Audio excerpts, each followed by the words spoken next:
Hello and welcome back. Today's topic is the top 10 tricks for the new players.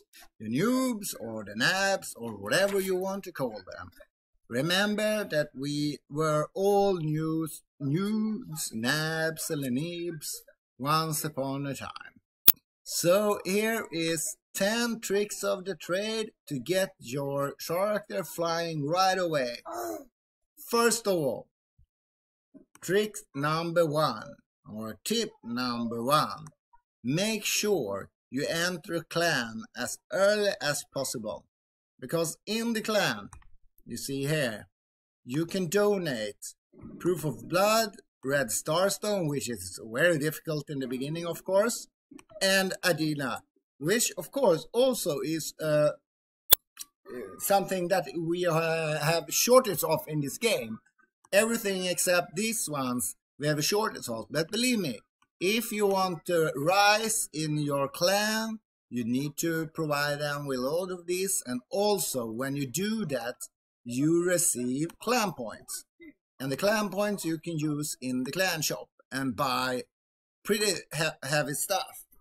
For example, you can buy clan buffs, like a clan shield that puts a couple of extra percent. It depends on, of course, what level they have on the clan. You can also buy basic items as experience. You can buy upgrade stones, enhancement scrolls, and mappers protections fragments. So to donate to the guild or the clan is not only a donation to the clan, is a donation to yourself actually. So with the clan going, we can also mention that when you are in a clan, there is a special moment, a special thing called the fireplace. So we will actually go inside the clan hall, not here, but here. You see the clan hall. When you enter the clan hall, you will see the actual house that your clan is living in, if we can say it like that. In here you have a very nice girl, a maid, and you have other clan members and little pawn here, and pretty nice fountains and stuff. And up here you have your fireplace, and here a lot of action happens. In here you plan your fireplace, and the fireplace, it is outside here to the right, and you're gonna see that the max kind of wood you can have is 1000 to light the fireplace, and at the moment we have 1000. So that means to light the fireplace costs 200, that we can light this fireplace 5 times. Also, each guild can have 2 allied clans, and the allied clans can also enter your fireplace when you are having it. So, depending on the numbers, if you can reach total with your clan members and the allied clan members to reach above 40, you have an increase in your experience by 500%. So, with a normal, if we can use that word, guild, which is not a level 3 guild, which is this, you might be around here maybe 5 or 10 and get the 300%, but that's not bad. Believe me, you get 3000 experience every 5 seconds. And if you have 1000 woods and you do it with 3 clans, well, I'm gonna say you will raise a couple of levels just because of the fireplace. So fireplace is your friend. And how you get wood? Well, you get woods from special kind of quest. You have the daily quest, which is a topic we're gonna go to now, your daily quest. But to show you where you find your wood, you can find them here, out in the special clan quest. Now we have done all the quests with wood, so you don't see anyone here. But here's, for example, food for the dining table. Next I want to check up is the daily quest. Here you can earn, as you see, extremely high amount of experience. Of course, when you're lower level, you don't going to get 124,000 experience, but it is proportional to your level. But to do your daily quest and to not hold on to them, as soon as you can do a daily quest, do it. You gain nothing but holding on to them and farm in between. The daily quest, as soon as you can do one, you do it. That's the best way to level up. So, when you do daily quest, you get a lot of stuff and you get a lot of achievements. And the achievements you can see here. You unlock achievements and you will climb in this grade here. And once you unlock an achievement, you're going to get a prize also. And let me tell you here that you're gonna get some equipment with a little blue diamond next to it. And what does that mean? Take a look in my backpack here. If you shake in my backpack, and now that is a little over representation on the good stuff, because I played long time. If you take this SR staff with a blue diamond, that means I can sell it on the trade spot. And the trade spot you will find also down here, trading post even. So you can sell everything with grade S or higher on the trade spot, and you can set your price. There is though a lowest and a highest price, so you cannot set the price totally on your own. And of course, here you can buy stuff also. Next up is the minimap. We shall first make sure to leave our little clan hall here. The minimap is your best friend throughout all the game. Here you see the minimap. We disregard this for the moment. We just click the minimap. What we do now is we get up the whole land you are in. And the little arrow here, that's me. The little green dots, that's my clan members. But what I want you to do is you go back here. There is the tab that's called monsters. What you want to do is you want to find a monster that is perhaps 3 or 4 level above your own level. That's the kind of monster you want to farm. Because you gain the best experience, and yes, you will win easy against those kind of monsters, and you will get good drops from them. And many of the monsters also drop cores. And a core is something that is also essential through this game. The cores you find under challenge and monster codex. You fill up this monster codex by selecting cores.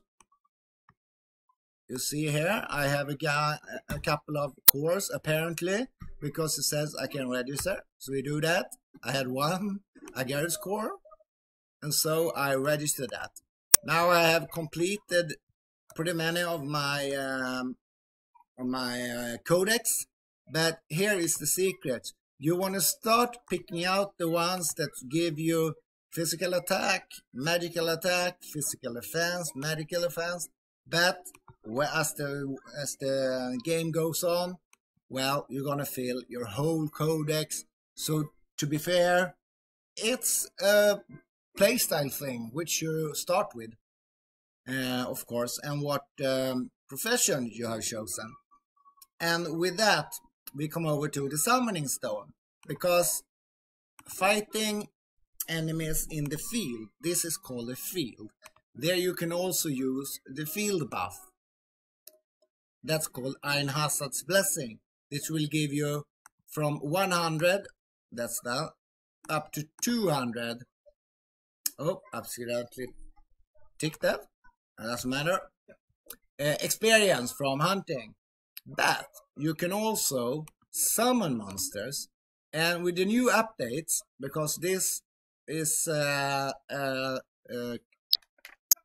guide I'm doing after the absolute latest updates in March. So now you can actually summon all by yourself. You just need to go in and make sure you have a summoning stone.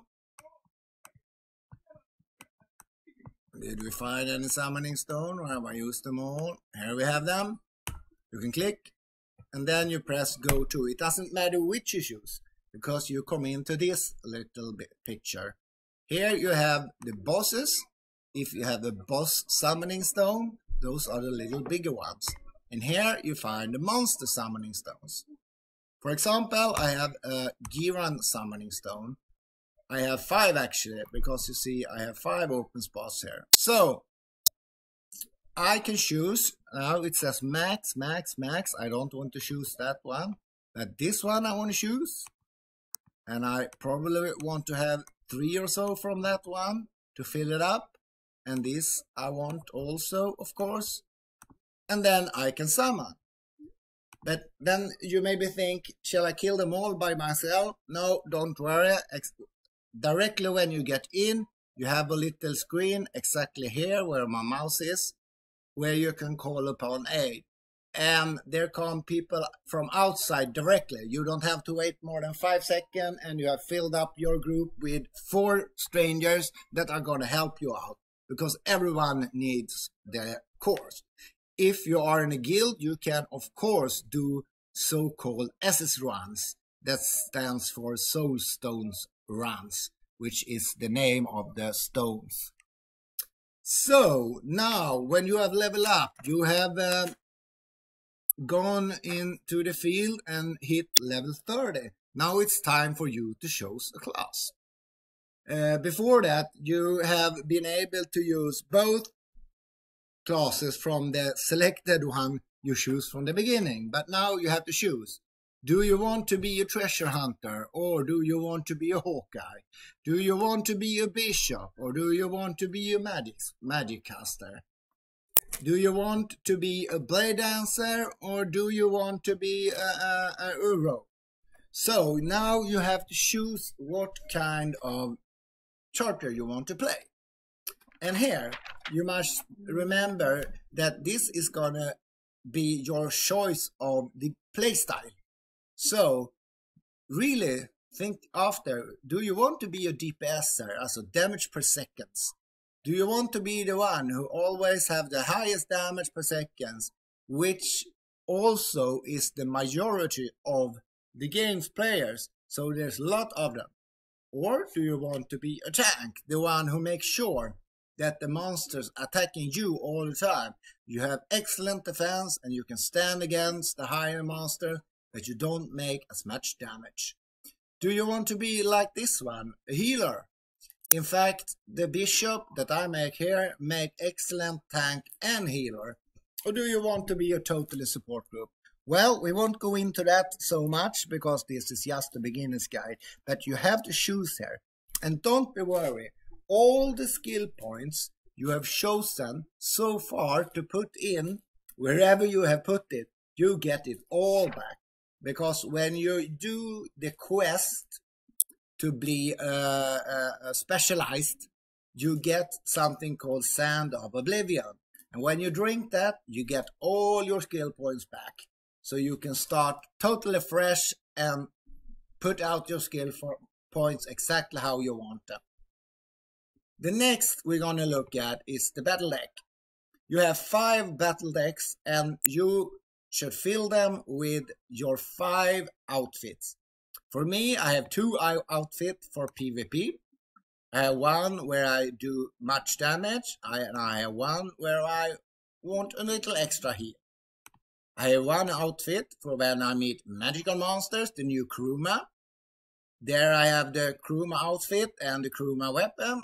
And I have an outfit which I use when I hit elite monsters. And also here when I farm regular monsters. What I do then is that I just go in here and I change the weapon. And many ask, is it worth to have the specialized weapon? And my answer is, of course it is. Otherwise they wouldn't do it.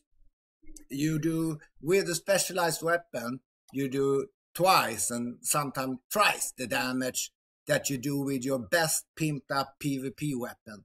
Believe me, you want all the kinds of weapons for all the different styles. You see the thing called attribute damage here. You see this, the number attribute damage 25,000 above your 57,000. So yeah, you get a pretty nice buff from using the right weapon. So choose your battle deck accordingly, and the number 5 of course is my boss outfit. The boss weapon and the boss armor, which reduce the damage taken from the boss. So the daily quests I've already talked about, but I mention them again. You find them here. Make sure you finish them all.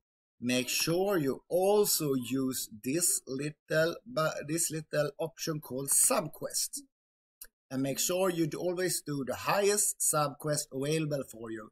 So I'm going to start one for me, an A165 start quest, and now he's going to run and start the quest, of course. And the next topic, before he hits his targets, I'm going to stop there. I want to talk about farming in elite dungeons. You found elite dungeons, under dungeons, normal dungeons, and then you found them here. Depending on your level, of course, you see it out here when it is suitable to hit a dungeon. This is your best friend to get, for example, the red star stones that you eventually gonna need to donate to your guild. Those you found preferably when you get out to the Kruma or the Ivory Tower catacombs. Not so much down here. But the thing is, as soon as possible, you want to start with your overnight farming. And what's an overnight farming? Well, let me enter a dungeon and show you. I just take an easy dungeon here. And I open my map and I run to, we take the first. I run to the first room. Of course, first you want to check the monsters. All again, you want to choose the monsters either that drops the cores that you need, of course, and also preferably someone a little bit over your level. So standing here is not just me, as you can see. So I run in and I think, okay, this is a good spot. Then you go into the option up on the settings and you have an option called battle. I will not go into this now, but explore this on your own, because here you have many nice functions. For example, what kind of minimum grade do you want the loot to be for your charter to pick it up? If you have it on C, after 2 hours of night farming, your backpack will be full, and C and B armor is useless, except for maybe achievements, but those you can do later. Don't bother to fill your backpack with crap. So I set it on A, but what I wanted to show you is this one.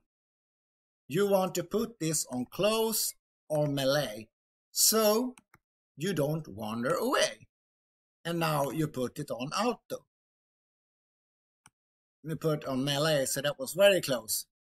I killed that one, but I ignored the other ones on a further resistance. Here come one and for my resistance. So with this, or we can change, of course. We change it from melee to close by instead. Close. Then it's gonna hit a little wider than just standing, and eventually it's gonna run back to the start screen where it started if it doesn't come anyone else. So now you see it runs back where it started. So it's your choice. If you are a group, you maybe want to stand still on the exact same spot, or if you are alone and you are sure of yourself like this, then you can run around free. This is your best friend when you sleep. Well, he will fight for you, and when you wake up, you have your backpack full, you probably raised a couple of levels, and you have stuff to donate to your clan. Now I've done that, and I take the claim rewards. And that, my ladies and gentlemen, was the 10 tips for your new players out there. And I can promise you, if you use these tips I gave you, you will save 100% time guaranteed instead of learning by mistake. Others have learned before you by their mistake, so why do it all again? Follow this guide and you don't make a couple of mistakes and you will level up very quickly. Thank you for listening to me and watching my video, and hope to see you again soon. Bye bye.